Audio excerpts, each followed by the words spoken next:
Welcome to the Success Journey Show. Let's travel together through the lives of individuals on their road to success.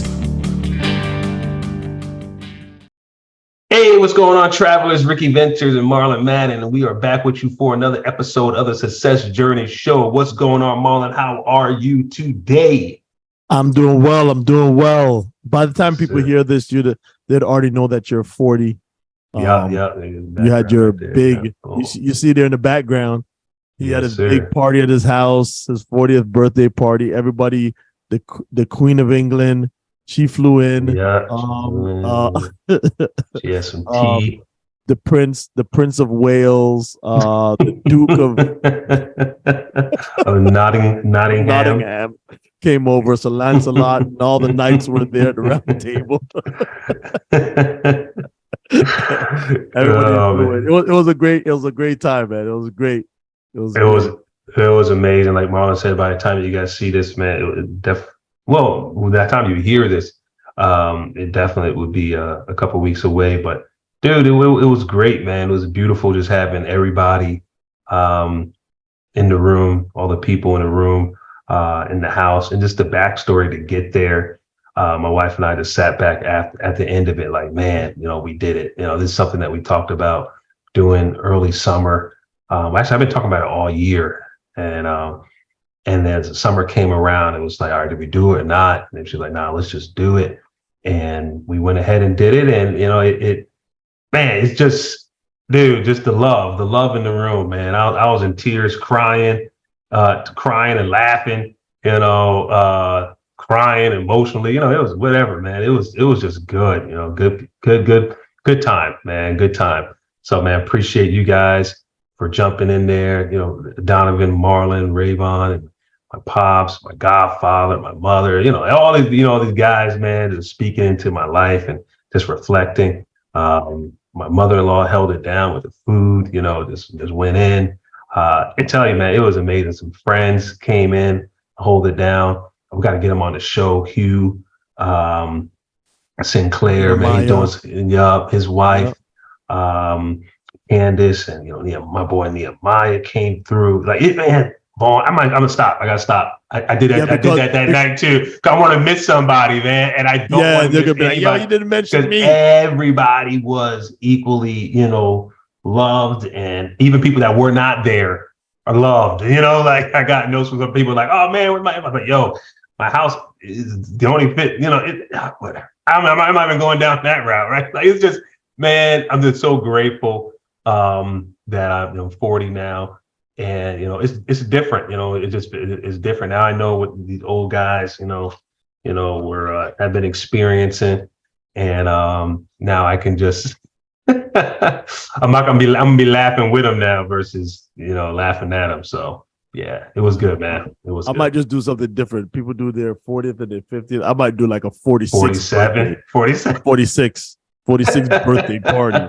Like, what the 46? Yeah, man. Big shit. 46, man. 46, big 46. Man. You know what I'm saying? So I might just do that. You inspired me. The Quattro I can't tell you. Yeah. I have never had any kind of big birthday party. I've never had it, dude. Had it. It's funny because, like I said, I haven't had many. I'm not the type of person that likes the limelight either, So, yeah. And I didn't feel like the limelight. I felt I was just like enjoying everybody's company, right? It was just like, oh man, yeah, we were all together, and I'm like, oh wait. It is my birthday. It's my birthday. That's why we're here. Yeah, that's why everybody's here. Yeah. So it was beautiful. My wife, shout out to my wife, man. She really, really went over the top, and really went over the top, man. I love her, and she really made it special. So yeah, man. But yo, what's been going on in your world, man? How are you feeling these days? And budget passing and on the hill and all that different stuff. My thing is, I really been just doing it's nothing different that we talk about, Rick. It's just like, I can't handle the excuses anymore about no information or we didn't know this, or we didn't have this information, or this information wasn't readily accessible to us. There's too much information out there. I saw our Earn Your Leisure podcast that talked about, I sent you something today on Instagram where Zuckerberg is teamed up with Ray-Ban to make this 3D glasses that it looks like a regular glass and it has all these fit, form, and functions to it. And, some people... Mission Impossible glasses. Elon Musk is trying to go, and Zuckerberg and Bezos is trying to go to the daggone moon and go to Mars and inhabit Mars and all these different things. And Zuckerberg is trying to stop disease 100%, and Bill Gates is buying every farmland, doing whatever he does. I don't know. Some people there's a lot of conspiracy around it. Right.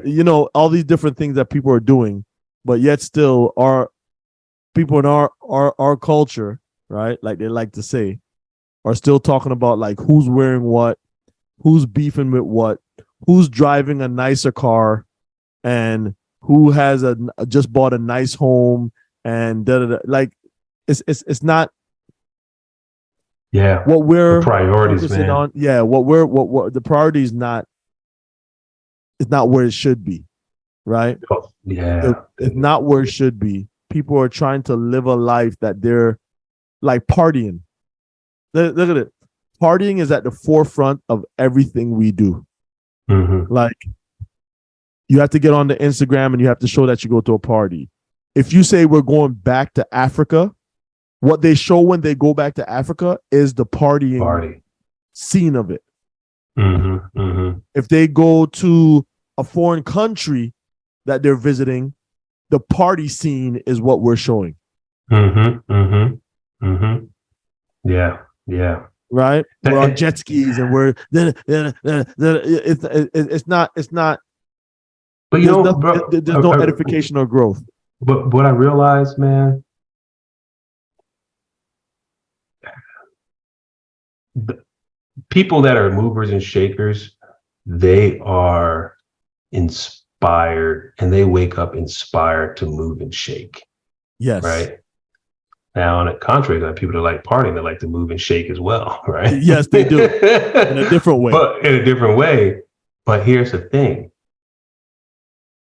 That adrenaline to just party and just for the entertainment side, that fades away a lot faster, and there's no lasting impact versus someone when you're making an impact in the world every single day. Correct. Changing lives every single day, impacting lives, man. That's going to sustain you. Serving others. You serving and entertaining yourself is not going to sustain you. That's why you got to keep doing it every single week. Yep. That's why you're trying to do it all the time. That's why I got to keep doing this over, because you got to hit that high over and over and over and over again. And it's like you're removing yourself away from the presence of life, and that becomes the highlight of your life. Like that becomes what I look forward to. But I tell you guys, people that are, but honestly, Marlon, it's not everybody. It's not for everybody. It's not for everybody. Everyone's not going to be there. The mouth is saying something different. That's what I'm saying. Everybody that says that they want to be movers and shakers, I'm happy that you put it that way. Now we're going to put you in what category of moving and shaking do you want to do? Yeah. Just moving and shaking and partying. And then there's the other moving and shaking where you're impacting lives. Now we just got to know what sector to put you in. And then not that you got to stay there, stop complaining. My complaint is not the same as your complaint, because your complaint is that you can't catch the new dance. I'm trying to create something different over here. And one thing I'll tell them is that you will look up and your picture will be on circled with some balloons like that, and you will be 40. And that moving and shaking that you did on the party floor would mean nothing. Nothing. And guys, man, it's not to say, oh, we're bashing. I hate putting disclaimers out. I'm not putting a disclaimer out. It is what it is. You take it how you take it. It's life, man. And it's either you're going to walk in this track or the other. At the end of the day, like Marlon said, 40 years, 10 years, 20 years down the road, these are the results that you're going to get. You're going to be saying the same That's thing all I want over you and to over. understand. That's it. And once you're okay with those things, boom, live your life how you want. But don't complain. Don't Don't complain. complain. Don't complain. So, Hit doctor. but yeah, man. Hit doctor. Hit doctor. Hit Doctor is going sponsor. extremely well. Our sponsor, man, go to hitdrmd.com. We have our elite swing trainer, our very first product that we launched onto the market. You know, no matter how many times we say this over and over again, we think, man, everyone should know about this. Everyone doesn't know about it. So that's why we're mentioning it again today.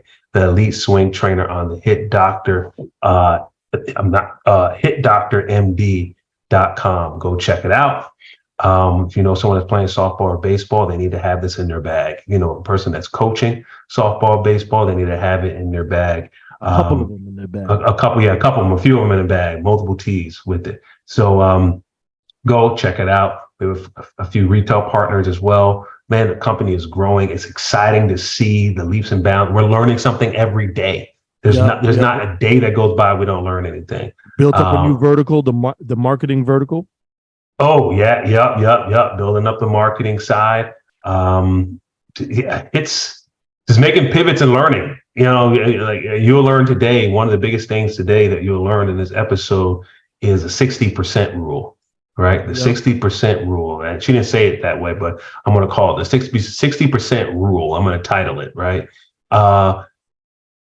Not knowing everything, but being willing to figure it out. And that's what we've been doing. And we have a strong team that's trying to figure it out together. So yeah, guys, man, we hope you enjoy this episode. 21 the net. Just 21 the net. Yes, sir. 21 the net. Anyone else, man? That's it, man. All right, that's cool. It. I don't want to hold this too long because the episode, everybody wants to get over to that episode. Yes, sir. So for those that are watching this Facebook live right now, we thank you for tuning in as well. Saw some likes come up and comments, man. Appreciate you guys for checking us out, and stay tuned for this episode in the future. This is how we intro. This is how we intro. All right, everyone, have a good one. But that our next voice you would hear after this commercial will be none other than Kathy Humm. Kathy Humm. All right, guys, have a good one. Peace. Power and love.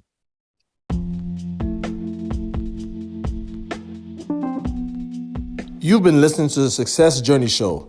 You can check us out on our social media on YouTube, Instagram, and Facebook. Also on our website, thesuccessjourneyshow.com. Enjoy the rest of the show. All right, travelers, we are at our favorite segment of the show, the segment where we bring on a guest and get to hear and share in their experience of life. I know one thing I just love about our show is it says the wise, I forget where this is exactly, but it's like the wise man seeks wisdom and counsel from people that have gone before them, right? And I'm paraphrasing. I didn't say exactly like that, but that's what I took as a definition of it, the meaning of it, right? So as we're on this podcast, we're learning from people and their experiences, people that have tread paths before us or tread paths alongside of us, and it helps us grow in our understanding and give us ideas of what we could be doing next in our lives, or give us motivation or inspiration or encouragement, right, in our current journey. So we are so glad to have Kathy Humm with us today. Kathy, thank you so much for joining us on the Success Journey Show. How are you? I'm doing well. How are you, Ricky? Doing really well. Really well. Thank you for being a guest today. Why don't you start off by sharing with all of our travelers and guests from around the world just a little bit about yourself? Sure. So I grew up with 7 brothers. There were 8 of us in 9 years. So if you didn't speak loud enough, you were never heard in my family. You said 8 and 9 years. No, there's 8 of us in 9 years. I have 7 brothers. Wow. Yeah. Wow. Yeah. And ironically, I have 4 grown children and I have 3 stepchildren. So 7 children altogether. Oh, wow. So I love kids. I love large families. And, my childhood really taught me to have a really strong work ethic, to think outside of the box, to be creative. And I spent about a little over 16 years in the HR space. 9 of those years, I built and maintained an HR department at a mid-sized general contractor in the Mid-Atlantic region. And the last year or two there, I realized I was more of a builder, not a maintainer. So the strategy around HR was just so enticing to me. So I took that leap off the ledge with some nudging from friends that were in the consulting space. You got this, you can do it, that encouragement, because it's a big step. And started my own business about a year ago, NTP HR, which is NTP is actually an acronym in the HR space. I mean, in the construction space, it stands for notice to proceed. It's when the developer gives the general contractor notice to proceed to move to production. So I thought, how perfect. Notice to proceed with HR solutions. So that's how I came up with my name. And I love it. I'm really blessed and grateful to say that I have not had to advertise myself, because the key is networking.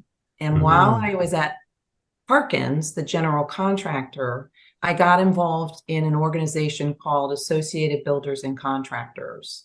And I've been a member for 10 years. I was on the Baltimore board for 3. I'm serving my 3rd year at Metro Washington. And that networking has led to just about all of my clients that I'm working with today. So here I am a year later, still standing, doing well, and love it. Love it. Wow. Yeah. Man, that is awesome. There is so much to unpack there. I know. But first and foremost, just want to say congratulations to, going off on your own and celebrating that year of, being in your own space. I listened to another thing and someone said, you're not free until you have your own, right? And no matter how much you're working and do great things and, do all the things, but when you have your own and you're building your own, it's just another feeling that you get of satisfaction and reward. So congratulations for celebrating your year. And I got to pause for a second because before I start asking questions, because to let the travelers know. So Kathy and we met probably 3-4 years ago in one of those meetings, and from for the boards that she sits on. And it was just, casual conversation. We're talking about whatever the topic was at hand. And I think that I've only seen her maybe once or twice in those meetings, right? Yeah. And it was probably around 4 or 6 months ago now that we bumped into each other again. And I'm sitting next to her in this meeting, and I recognize her, but I cannot remember where I knew her from. And she's talking, and I can even hear her voice. I'm like, I know the voice, I know everything about it, but I just could not pinpoint where I know her from. And it come to find out that that's our origin. ABC. ABC, yes, around 3-4 years ago, and just coming back and crossing paths now, and just in the different spaces that we're in. Yeah. So man, it was really good and refreshing to be able to connect with you again and seeing that you went off on your own and you're having the success that you're having. So congratulations again. So going back, right, we got to unpack this. Okay. Seven siblings. You are the one. 6th. I'm the 6th, and I have 2 younger brothers. Yeah. Woo! Yeah. Man, so they had 6 had five boys. Said we're gonna do this again. Got our girl. Oh, maybe we can have more girls. I just like, what does this have more in general? And, my mom she will tell you that she always wanted to have 8 kids. I had 4, and I said, that's enough. Wow. Yeah. Man, well, hey, they didn't have a lot of Instagram and social media back then, so No, it was no. Right. Right. a lot of different pride and joys. All right, so but yeah, so you number six, like what was it like? And you guys were all relatively close in age. You said it was a 9 year span that all of you guys were Yeah. in. 8 of us in 9 years. It So was you a was pretty really close. wonderful experience. We grew up, we didn't have a lot, but we had Mm, each other. It mm, was in a time where technology wasn't where it was today. So, mm. playing outdoors, we always played 2 to 3 sports, each season, very active that way, church Yeah, going, grew up yeah. Catholic. So parents kind of checked all the boxes to keep us active and doing the right thing and not getting Mm-hmm. into too much trouble. I'm not going to say we didn't get into trouble, but not getting into too much trouble. Yeah. And we're all successful in our own way. We were all very Mm, driven to succeed.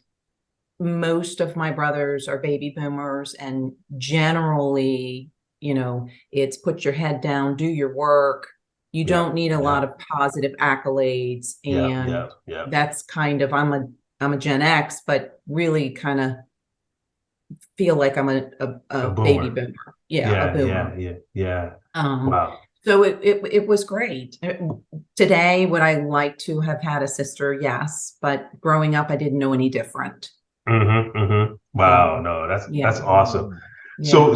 So you growing up and as you start looking at things that you're interested in, tell us how you kind of ended up in this space of HR. Like how did you fall into that niche to serve the world? So my background's a little interesting. Mm-hmm. I have the 4 kids. My third child, so I have a son and 3 girls, and my third daughter, my third child had significant learning challenges. And we really didn't know what she had, but it ended up being significant processing issues, Mm-hmm. along with a couple of other things. So I had to be home more with her and the kids until they got to school age. But what I Mm-hmm. did when she was younger is I actually started working for the school system in Calvert County in special education because I wanted to know from the inside out how it worked. Mm-hmm. So while I was working there for 4 years, within that time frame, I started mapping out, okay, what do I want to do next? Like, what do I really like to do? And I started researching degrees because I didn't have professional work experience other than working in the school system. And I Yeah. landed on an HR degree, master's degree. And you talk about, just doing it and getting it done. I went back and got my master's in 2 years. I took Mm. 2 classes every semester, spring, summer, fall, If all, graduated with yep, a yep. 4.0 with Woo. 4 kids and one with a disability. Mm. Mm. Wow. Wow. Um, and so I graduated because that was going to be my foot in the door for HR. So Mm. my first job was recruiting for the Columbia Bank. And I did Mm. that for a period of time. And then I moved into an office management / HR role with Avaya Government Solutions. It used to be Nortel Government Solutions, and they Okay. had a large contract with Social Security. So I did the office administration and the not the corporate HR, but the site HR Mm-hmm. and Mm-hmm. facilitation. And then I transitioned to construction and Mm. spent 9 years there at Harkins Builders. Wow. Wow. And it has been a journey. I love it. I Yeah. absolutely love it. I learn every day. Yeah. No 2 days are alike in human resources because you're dealing with people and you have to be flexible, you have to be nimble. And another big tip, particularly for anyone who's interested in going into business for yourself, and even more particular women, is you have to learn to be able to raise your hand to say, I can do this at 60%, Mm. and not wait till it's 100%. I'm sure I can do this. You have to be able to say, Mm. I can do this at 60%. go to all your resources, whether they're online or people you know or mentors, Google, internet search, whatever it is, and you figure it out. Whoa. Yeah. Expound on that. Expound Yeah, on yeah. that for us, because we're living in an information age. We're living in an information age, right? And some people, they have analysis paralysis. They sit down and they're waiting for the perfect time to go, especially when you're saying, I'm going to go out and create my own company or start my own company. Explain to them why you say 60%, and then how do you make up that 40%? I know you went through it briefly, but how do you make up that 40% to make that whole? And do you ever feel that you're at that 100%? So that's a good comment at the end. I like that. I'm a firm believer that we all have the power to create and to make things happen. And we're all smart people. The brain is a powerful tool. So when a situation, a problem is presented to me, whatever it is, or a client says, can you do this? Well, yes, I can. And I may know that 60, 70, 80%, 90%, but I'm confident that I can get to from A to Z and do it well. And how do I do that? I'll raise my hand to say yes, and then I will do all the research necessary and then make an executive decision as to, okay, now here I'm going to do this, this, and this. Let me give you an example. I work for a nonprofit, and they wanted a member engagement strategic plan. And I had never done it, but I've done strategic plans. But member engagement, I went into that situation saying, yes, I can do this. Never done it. I would say 60%. I related that to employee engagement. Yeah. And I've done employee engagement surveys and analysis. And I said, okay, let's take members for a nonprofit and let's consider them as employees. Yes. Yep. And how are you going to get them engaged? And so then I went to the internet and I did all kinds of research on member engagement strategies and surveys, and probably a dozen sites. And then what I do is it's almost like a research paper. You take these 12 sites, and a lot of times I don't print it, but sometimes I might print it. And then you take a smidgen of this and a smidgen of that, and you put your own little magic dust on it. And you pull it all together, because they're all different. They're similar, but they're different. I mean, you read books on, how to, recruiting strategy. They're all similar, but different. And so you put your twist on it and your magic touch, and then you pull the trigger and you say, I like this product. This will work well for this client. And we're going to go with it. And then when you present it, you ask for their feedback and say, okay, are there anything you want to tweak before we move forward with this strategy or how we solve this problem? But always have a solution, and then ask for the feedback, and then move forward, and then nail it ahead of schedule. Yeah. There you go. I love it. I'm so glad you said that, because I think that is one of the things that really keep a lot of people back. Like Marlon said, the analysis by paralysis, or just wanting to make sure that they know, wanting to make sure that they're the experts at something. And it's not to say you're not going to get there and that, move there, but sometimes, like, I love what you said. I just believe in myself enough that I've gone through the trenches enough in the past to figure things out that I can figure this out too. Right. Yeah. And just having that confidence, that's what people want. They want problem solvers, people that are going to roll up their sleeves and help solve a problem with them. So, now on the flip side, there are people that pull say the that trigger too early, pull the trigger too early, right? They got maybe like 10%. and they shooting their and they shooting their own friend. They're pulling the trigger, killing their own Yeah, friend. But you have to Yeah. follow through. You have to Yeah, follow through and yes. deliver. Yes, So that's in key. Yes. construction in particular, I've seen small businesses go out of business because Mm-hmm. they'll promise, but they don't deliver. Mm. And I think that's an important piece too. You have to deliver, and you have to be Over diligent deliver. and Yeah. make it happen.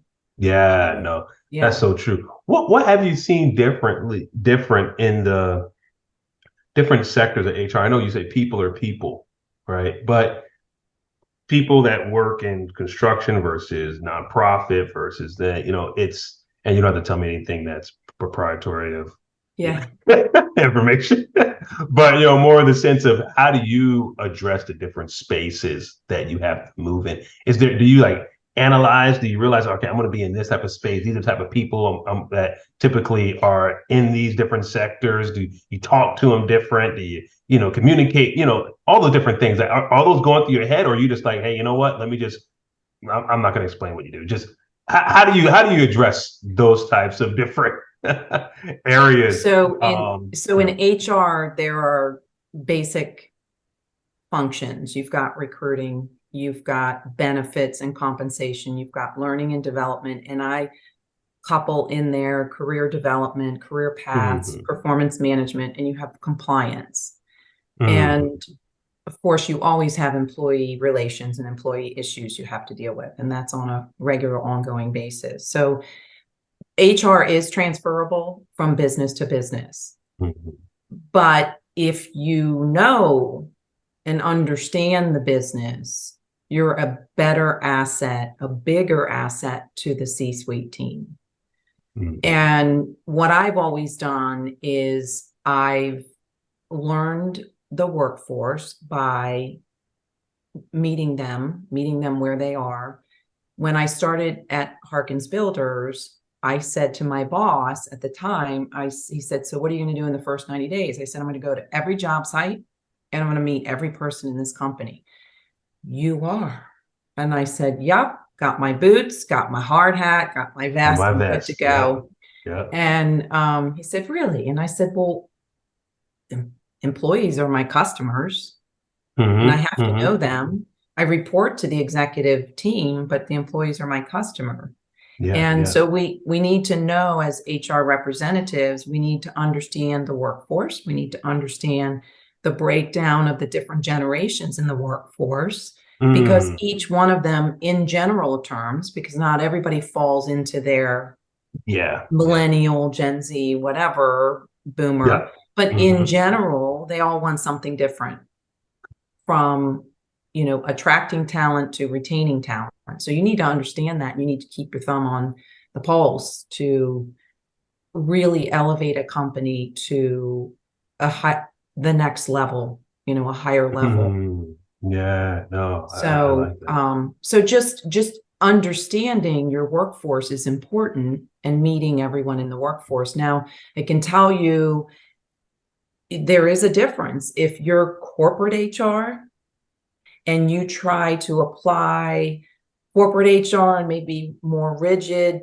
policies and procedures in a more blue collar environment, it's not going to work. I've seen it fail where HR representatives didn't succeed because they were trying to force a square peg into a round hole. That's not to say, you shouldn't abide by rules or anything like that. Of course you should. There's federal, state, local regulations that it's just your way of your best practices and the way you go about your business in the space. So talk about when you really started, you went and did your master's, 4 kids, got your master's degree, you're getting into the workforce.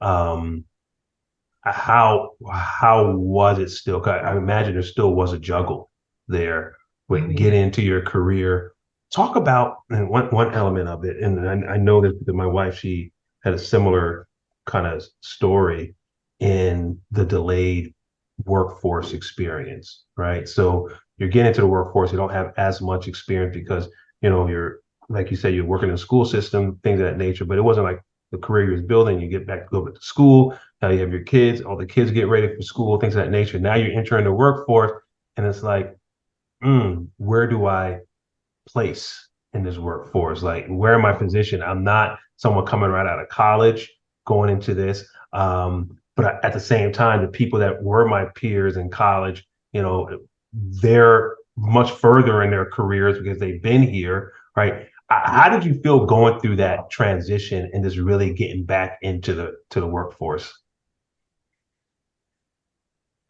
Well, I just always had the mindset that whatever I put my mind to do, I'm going to do. Mm-hmm. And I think that was a driving force. I Mm-hmm. decided I wanted to go into HR, and I wanted to learn all the different functions of HR. Mm-hmm. So I, I don't think that was a barrier. I think what was harder, having a child with disabilities, I remember clear as day the first year recruiting for the bank. My daughter had a seizure and she was at a friend's house, and I panicked, and I went into my boss's office and I said, I gotta go. And it's just so refreshing when people are so human and Understanding. and it's great when you have good managers that really understand that. Yeah. So, that work-life balance is a real thing. Yeah. And how do you balance that? Mm. I think that was a little bit harder than, kind of getting my pecking order and being a little bit older. That didn't bother me too much. Because I knew in time things were going to work out. And I just had that mindset too. I believe in the power of positive intention, and what you put out there is going to come back to you. So I just know that if I continue to put out positive energy and work hard, do my networking and build my relationships around me, that things are going to happen. And so I think there's something to be said about that. Yeah. That go ahead, Marlon. I don't want to hog it up, man. No. I was gonna veer right a little bit, so I don't know if you wanted to stay in this vein. No, go ahead. No, you're good. No, I was gonna say, just from talking and listening, mostly listening, I'm picking up the personality traits is family's important, hard work and dedication, not afraid to go and get what you want, and you think positive, and you think positive stuff should come back. But in 2022, you decide that you're going to start a company, and that's something, that dynamics right there. It is not for the faint of heart. You have to have all that I just mentioned in order to be able to take that leap. Starting this company, what did you expect? What did you know so far? Granted, I could tell you're a researcher. So what aspect of it was what was very different than what you expect? And what aspect did you grasp? And you're like, oh, I thought this was going to be harder, but nope, I got this. But this side right here, oh my goodness. So I keep going back to my network, and I had several friends and peers that were consultants or had been consultants, and they were resources to me. They were part of my research. What do you think? You'd be great at this. And how do you go about it? And what's the process? So my one friend, Lisa, mentioned to me, you'll be great. She was an HR consultant and she did really well. And she said, just go to LegalZoom. So I was sitting watching TV. I thought, I just love the strategy of HR, and I'm going to do it.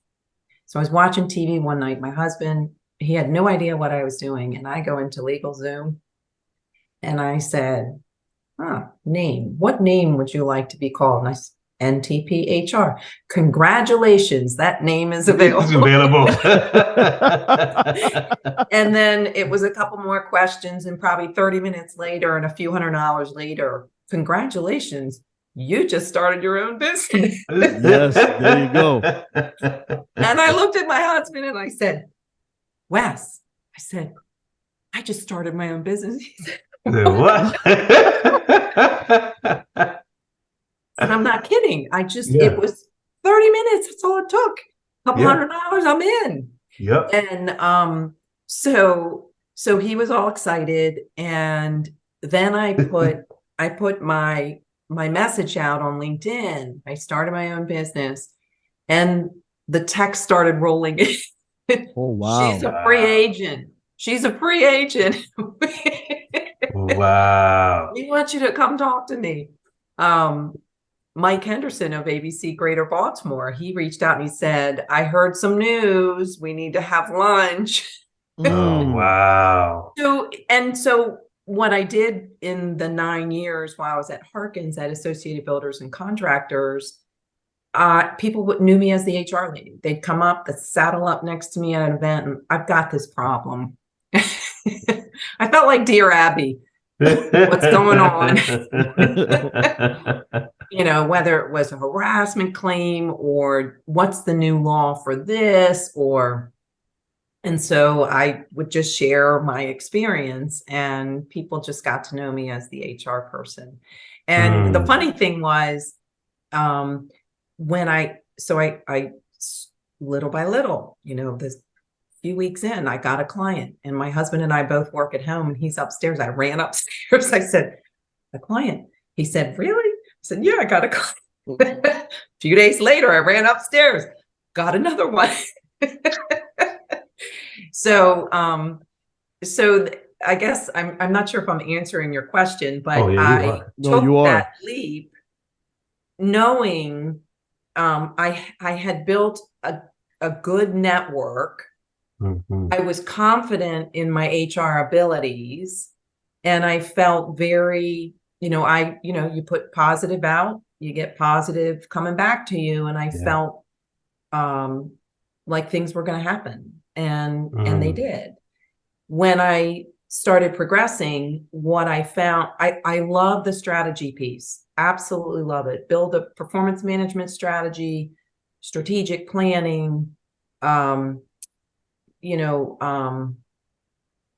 career paths are big nowadays. Do you have career paths for your different positions and the career progression?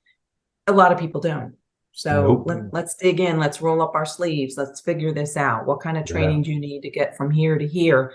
Love all of that.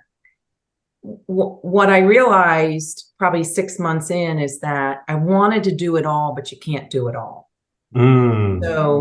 So a lot of people wanted me to join committees and boards, and you have to really start being intentional about, okay, what's going to matter and what gives me energy for my business and for me personally. Wellness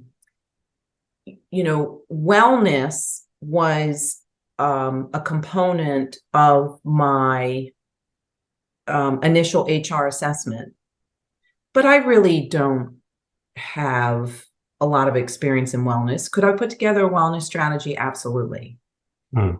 So about 6 months in, I realized, okay, I'm going to shift some of those questions to just miscellaneous, other, and not have a focus on wellness, because there's a lot of people who do that well.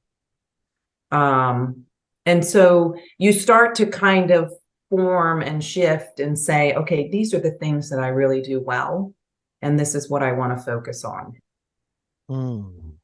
Now, when I'm gonna ask this one, when did you figure out that you were willing to trade time for money? Meaning, you were willing to pay someone to get something done, because when you first start your company, you always try to bootstrap it by yourself, and you're saying you try to do everything. You try to be the accountant, the lawyer, you try to be everything for that company, right? And then it comes a point where you figure out in the company, I am willing to trade time for money. Absolutely. I'm not there yet.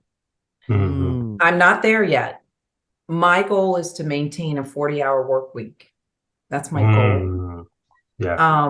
And I'm super efficient. My executive functioning skills are really good. So I'm very efficient with my time. Meetings are run, there's got to be action items. When's the next meeting? Let's get it on the calendar. Yeah. When you walk away from a meeting, everyone has their action items, and that's the first thing you address in the next meeting. Make sure they're addressed. So time is money. And when it gets to a point where I need to hire somebody to do the things that maybe are my least favorite, or I'm not as good at, I don't want to be spending time administratively when I'm in this business to transform companies from transactional to strategic HR. So when I'm in the weeds in transaction, I can't help them be strategic. Yeah. And think big picture. Yeah. No, I love it. I love it, man. Just seeing the journey. Have there been any aha moments as you've been on this side of the of the world now, right? Entrepreneurs world. Any preconceived notions as to what it could be that on that side versus what you actually see now? It's like, wow, okay, now I thought it was going to be different in a good way or a bad way, right? I just think it's super cool, Ricky, when the light bulb goes on with the C-suite or whoever you're working with, the HR person I mentor with, the HR lead of organizations, and then have meetings with the executive leadership, usually every 2 weeks. We've done at one of my clients a strategic planning session, and they've been in business for 20 years, never did one. And there was some skepticism and fear about what this would look like. And we have created the strategic plan. We created an org chart, which we're calling an accountability structure. And the leadership team has totally transformed. They are so excited because now they're seeing these goals and objectives go from incomplete to inaction to completed, or no action. In progress to completed. And it's just such a clear picture. You have targets of everybody should be speaking the same language. Everybody should be focused on these goals, and they should trickle down into each of the departments. And then they should have objectives that align with the strategic plan. And it's just a beautiful thing to see the light bulb go on and, this is great. This is great. It's working. Yeah. But to get there, it's like pulling teeth sometimes. Yeah. Oh yeah. But it changed the climate. When you have a organization and that climate is conducive to everyone there and their growth, production goes up. Yeah, absolutely. Yeah. Efficiency, everything goes up, and that's when the people at the top start seeing like, okay, this is why you do this. This is why you have path for people in a company to excel.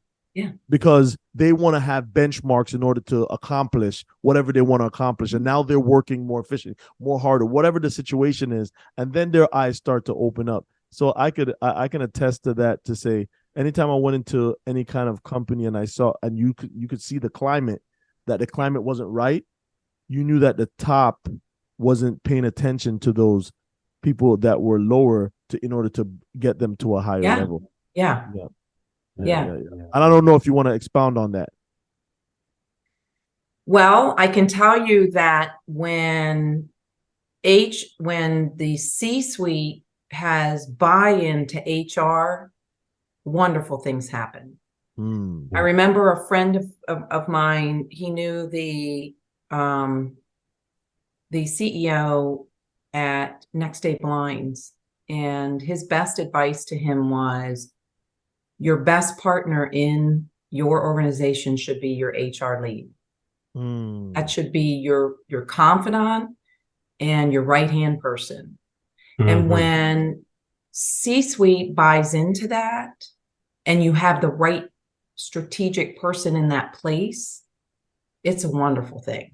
Yeah. It's a wonderful thing, because oftentimes the executives are meddling in HR stuff when they're engineers or IT or construction people, and they figure, oh, we can just do it. We don't I can need do to bring this anybody too. up. Yeah. Yeah. Oh Yeah. man, you are so spot on with that. And the question I was going to ask you is, how do you tell companies when's the right time to bring on an HR person? Because as we know, in the pecking order of organizations, a lot of times when they look at IT or they look at HR, or they look at any of these other administrative non-billable departments in the organization, is like, oh man, do we really need it? Like you said, and that's where you find C-suite individuals wearing a hat of HR, and they have no idea how to, really work with people. But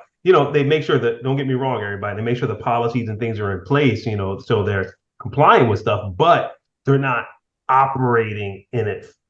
HR is not operating in a efficient and most places not a good way at all, right? So like when do you tell companies like when they should start looking for bringing in, making sure they have an established HR individual there that can be connected to that C-suite to help them as they're growing?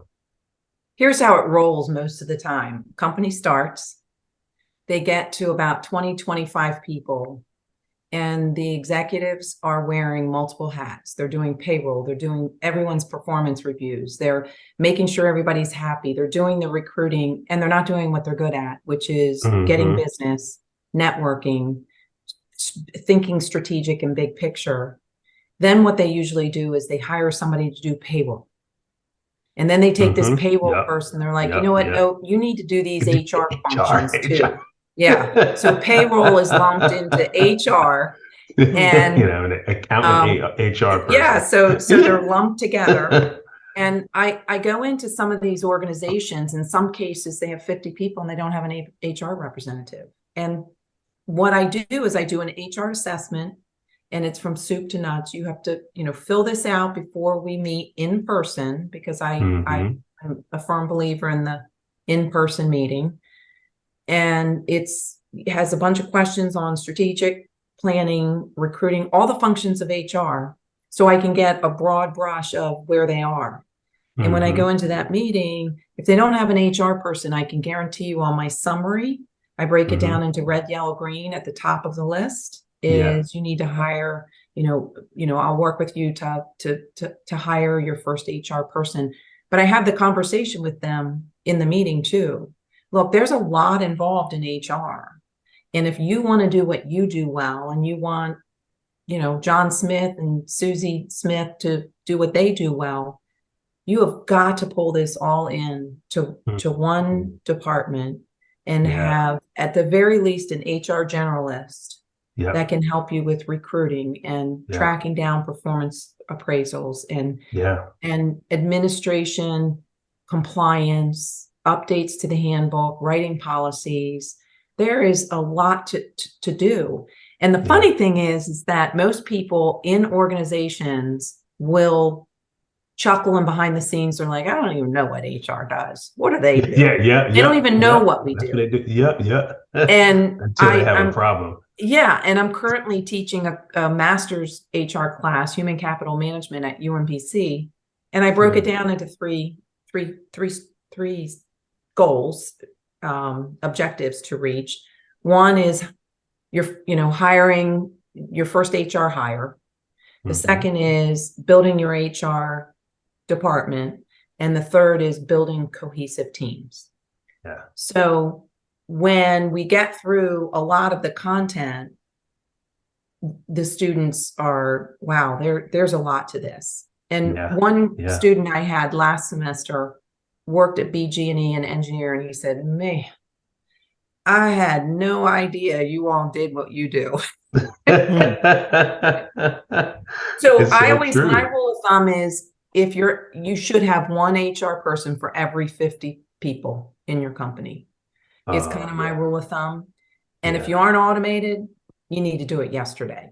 Yeah. And it'll cost you, if you're a 100-person company, it'll cost you, I don't know, $25,000 to get all your, systems automated. Yeah. To automate the HR. I mean, there are people that are still living in spreadsheets and putting information in one spreadsheet to the next, tracking your vacation in spreadsheets. And I have one client that is working in Access. I think she has are you serious? Access databases of information. Goodness. Wow. And I said, well, oh my gosh. I said, so hire a person, this company, and we're going to demo 3 or 4 human capital management systems, and we're going to implement something. Wow. It's crazy you say that, and it's so funny because, coming from the engineering world, and the consultant world, you'll have that guy, sometimes like the electrical engineer, be dual IT director. I know. Yeah. Oh, so they're the electrical engineers, so also they should know IT as well. So like, oh, you're the IT guy. And one guy, I've been running IT in my company for the last 15, 20 years, and it's like, okay, but what about having someone that actually does this? Knows what they're doing. Yeah, that thinks strategically, right? But it just goes to even the HR. Yeah. It's like, I could do HR. What do they really do? What are those guys really doing? What is she really doing over there? So no, I'm really glad you said that, because a lot of people, and there's different ways for people to do it. I mean, there's, some people, they're looking at the cost, right? They tell me, how can we hire someone, full time? Do we have the cost? And that's typically the reason why they delay so much a lot of times in bringing in that resource, because they're balancing out, okay, do we bring in another operational expense, or do we bring in someone that can help generate more, our revenue. Profit and profit. So that's what they're weighing out. But people don't realize, like you said, plus 50, your profit can be in jeopardy because you're not taking care of your people, right? So when I recommend, one person for every 50, what I also want to share to your travelers and both of you, a lot of times HR representatives, they have the people thing down pat. The employee relations and all of that. The key to HR is you have to speak executive speak. You have to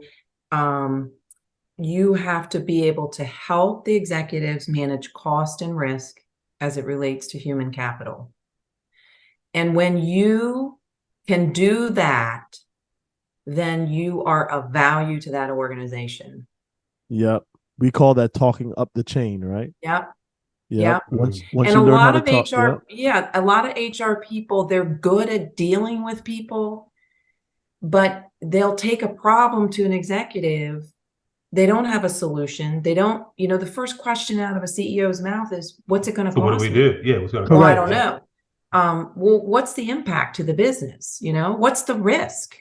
Do I have to do it or do I not? And if you don't have those answers, you're not going to be of value to them. Yeah. It's funny. In the Marine Corps, we have this acronym. We say WIFM. It's called a WIFM. What's in it for me? Yeah. So you should always, especially when you're talking up the chain, you should always have that WIFM. Why is it important to that person? Yeah. How is it going to benefit them? And what's the overall goal, right? Yeah, I mean, put yourself in the owner's shoes. I mean, Ricky, you were just saying, when do you hire that HR person? It's an overhead expense. When do you get that HR system? Well, my thing is, hey, a system's $25,000 for, say, 100 people. If you hire somebody, it's 50. and they can Yeah. do the work of one person. Yeah. So, Yeah. but putting it in cost versus, well, we need it. Benefit. Why do we need it? Well, Yeah. so, Yeah. Yeah. but it's so important to be able to talk cost and risk Yeah. and put Oh, I yourself in am. their shoes. Yeah. Yeah. Yeah. Oh Yeah. man. Oh, Kathy, this has been great, and Oh, good.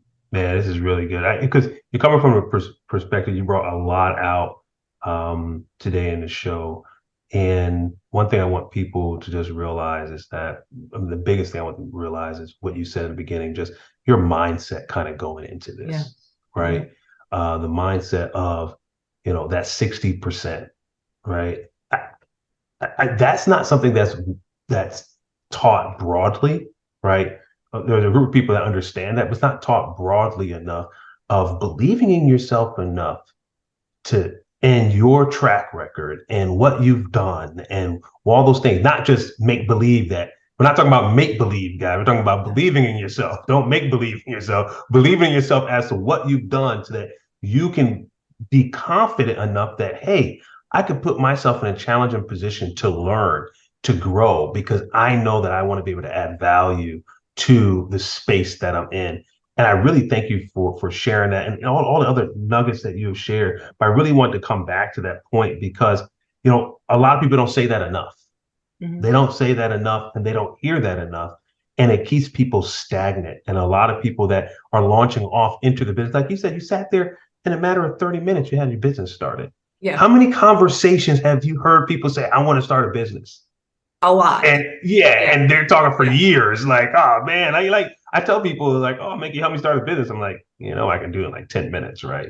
Just give me a name.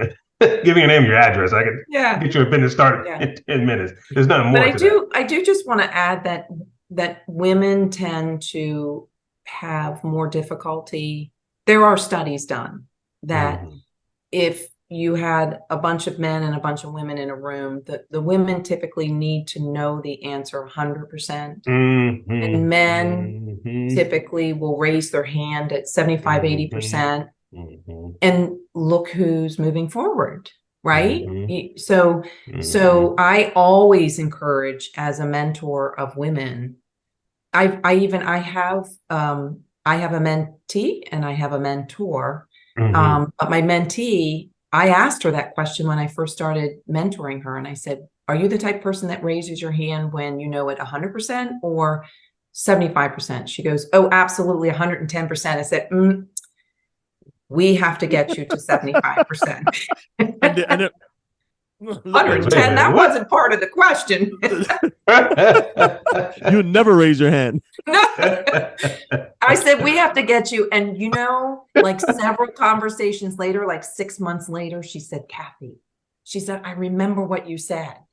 And I'm starting to do that. I might not know it 100%. I said, you go, girl, you can do it. I know you can. Yeah, it's just so funny. I was laughing to myself when you said, women want to know everything, because I know even me and my wife were talking, like someone would say something to me and I'll just take it at face value. Like, okay, yeah, they said this, this and that. And my wife was like, well, what else? What else do they say? What else is going to happen here? What's going to happen? I'm like, listen, I don't need to know all that. That's okay. Like, but they should just the need to know all the things, all the full pictures before decisions made. It's just funny as you said that. But so one last question I want to ask you, with respect your time tonight. When you look back, like knowing what you know today, right? And let's say you had a moment. Man, I'm trying to pick a moment for you. Let's just say the moment when you realize, hey man, I'm gonna make a decision to stay home with my kids and get them ready. I have a child that has special needs, so I'm gonna really make sure I have time available for her. Knowing what you know now, you can talk to yourself for like 60 seconds at that moment. What would you say going back in time, doing it back to the future moment?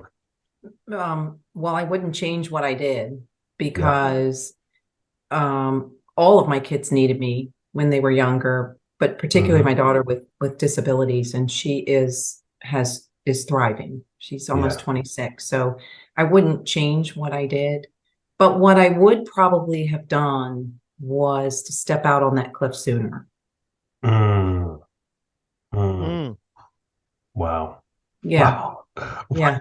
Oh man, we're gonna go for another hour. Man, that's you can't leave us on that cliff. Was it because of that, just that need to have that 100%, or now that when you started to understand that 75% was good enough, or that you can do it, or what was that realization? Well, so I was always somebody that didn't have to know it 100%, but as I felt more confident in the HR space, that percentage got lower and lower. You know, maybe it was at 80% or when I was younger, and then it, man, I can do this. I can do this. I can do this. And you get to 60%, and sometimes it's 50%. I got this. I can figure this out. I know I can. So I think it evolves when you become more confident with the subject matter of what you're delivering, or if it's a product that you've developed. Yeah. I love it. Love it. Well, Travelers, man, Kathy, thank you so much for joining us today, man. This has been an amazing episode. Thank you for sharing with everyone. Sure. For anyone that is looking to secure your services, how can they get in contact with you so that they can share with you what their needs are around the HR space? Kathy Humm at ntphr.com, and my website is NTP HR. There we go. NTP HR. Just go Google search me, and there you go. But Kathy Humm, 2 M's, Kathy with a Y, at ntphr.com. Love it. Be happy to talk to you about taking that leap out on your own, or whatever it may be, or even HR services that you might need. Love it. Love it. Well, Travelers, that is the show for today. We want to thank you for always tuning in with us and sitting with us as we have these chats, as we're learning from our guests, as well as they've been sharing their journey. So we will see you guys next week at the same time, the same place. Always remember, you can go to the website, thesuccessjourneyshow.com, to see previous episodes. But we'll see you guys next week at the same time, same place on the Success Journey Show. Everyone have a good one. Peace. One love. You've been listening to The Success Journey Show, where your dreams, drive, determination, and diligence are the foundation to success. For more information, check out thesuccessjourneyshow.com. The Journey Squad is here helping you to your destination.